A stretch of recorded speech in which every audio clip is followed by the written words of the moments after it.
September 3rd, 2019 was a remarkable day.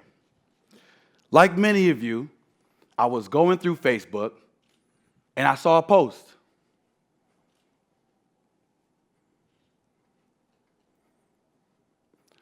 Now,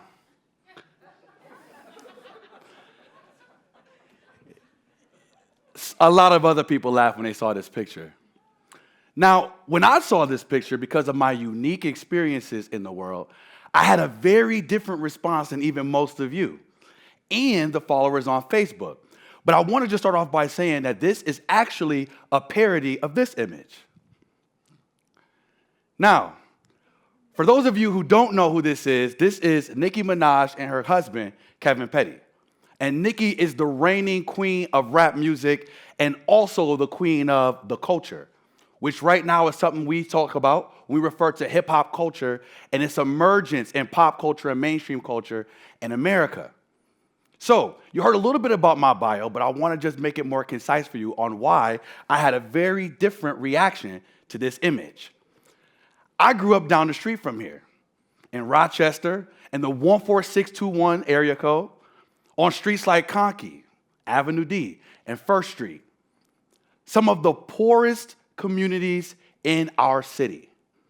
And then, through my service to our country, the deployments, the GI Bill, allowing me to go off to Yale University, meeting mentors like Bob Duffy, our former police chief and mayor and lieutenant governor, and being the first African-American executive at the Greater Rochester Chamber of Commerce at the age of 27, this image says something very different to me. Somebody who has to balance between the block where much of my family still lives, and if you don't know what the block is, it's shorthand for just the neighborhoods where predominantly a lot of minorities live, and typically they also are low income. And the boardroom of the Chamber of Commerce. As you heard in my bio, I oversee our portfolios for workforce development, talent strategies, and education initiatives. So when I saw this image, it showed me that those two worlds, where you have the queen of rap music and her husband, right, in one silhouette, but the faces of the First Lady and the President of the United States in the image as well. And so feeling all invigorated and excited, I made this post. I don't care how successful you become. If you lose yourself in the process, you've effectively accomplished nothing. But to my dismay, many of my friends on Facebook didn't see this image the way I did, and even this room did.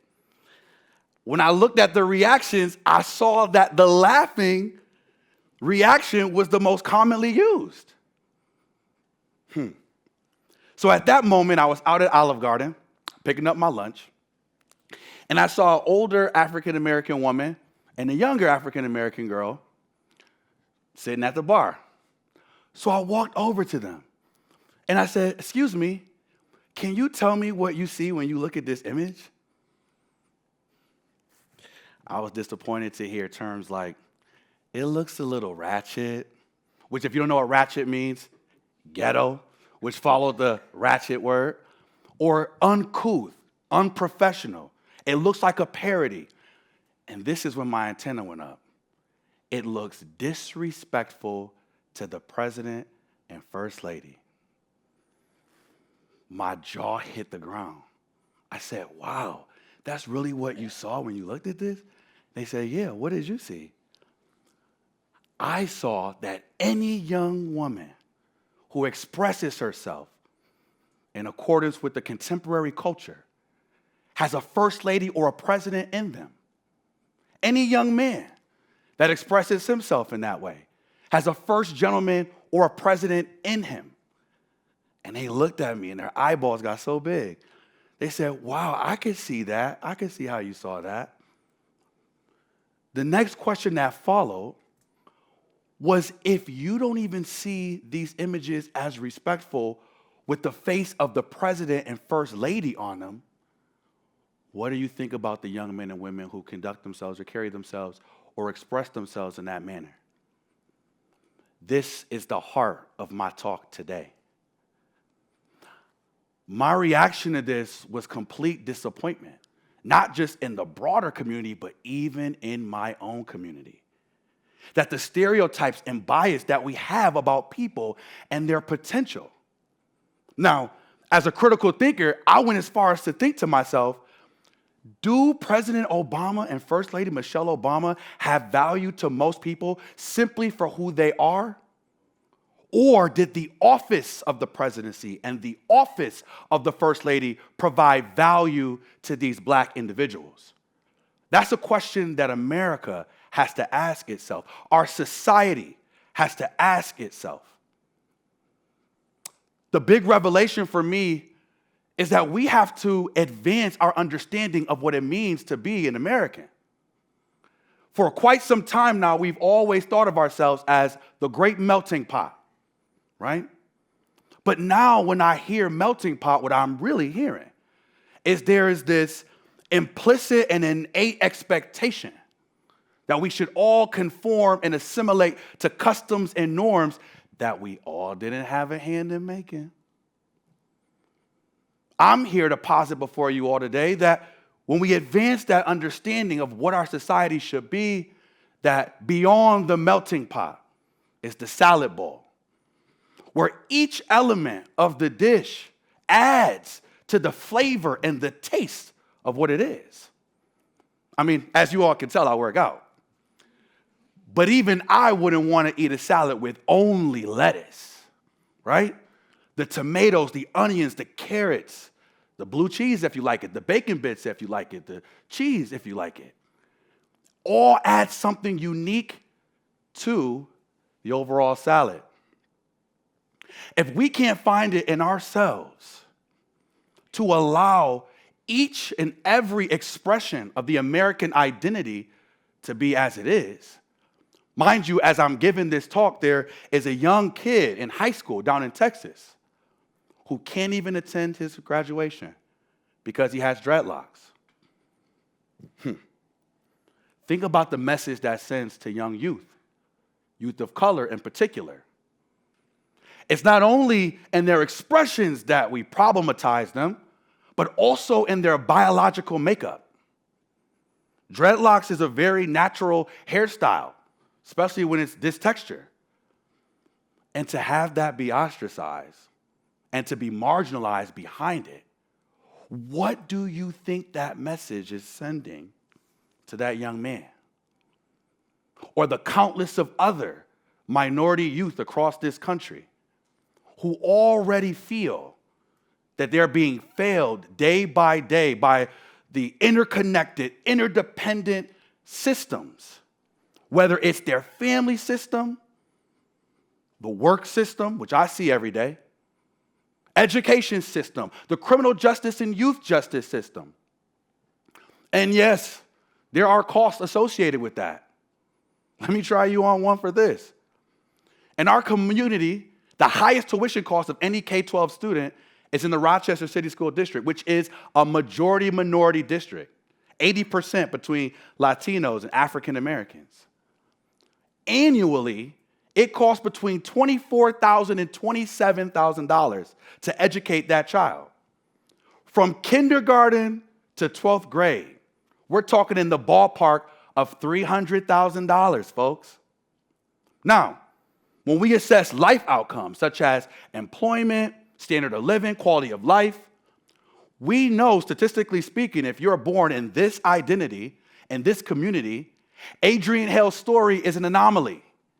And for most of my peers, they have a small handful of fates that we can predict.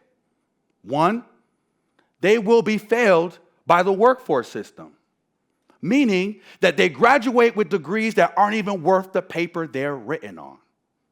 I call it the bigotry of inability, being disqualified by default.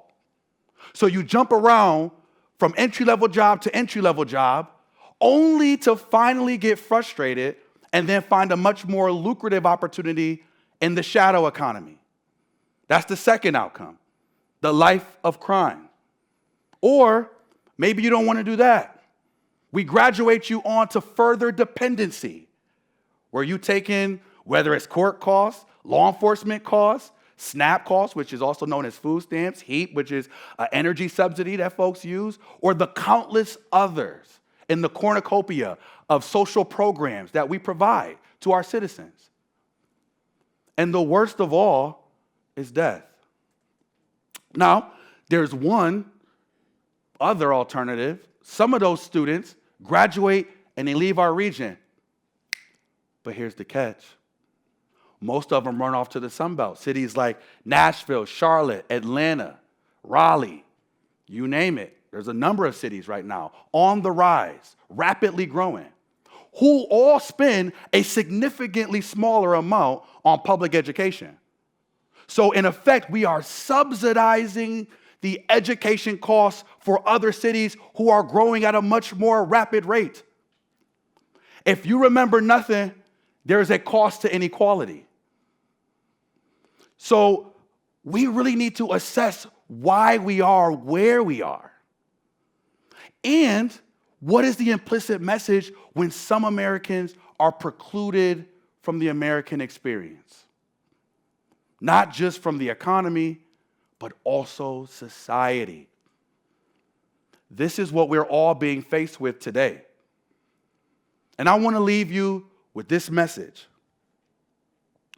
If you wondered, what would you be doing when Susan B. Anthony cast her illegal ballot 200-some years ago?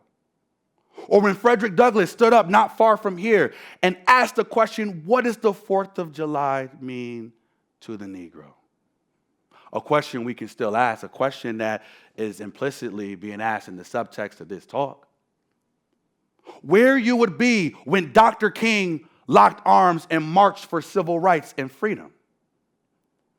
Where you would be when Emma Lazarus wrote the new Colossus that graces the Statue of Liberty. What are you doing now? That's a great predictor of what you would have been doing. There are so many challenges confronting America, and we can focus on just one person. But our society produced this.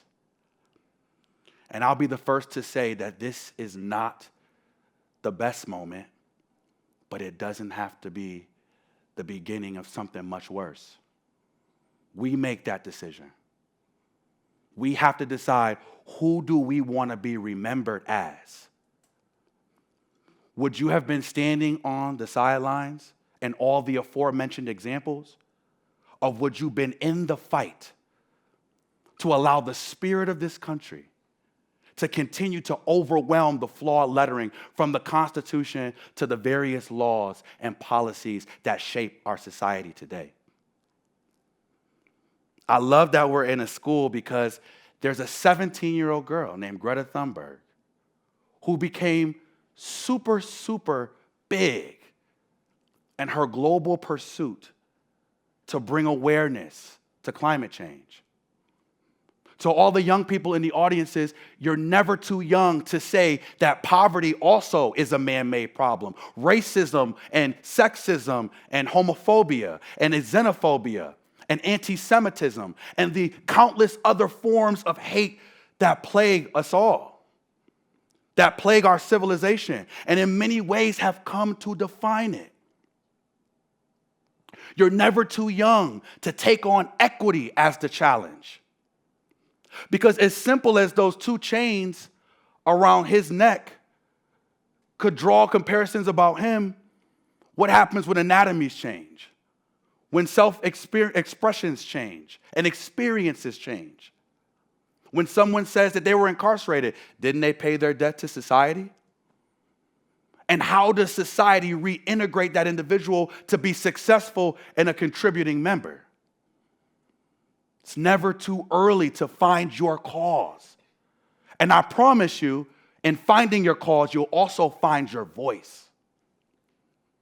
That's what happened to me.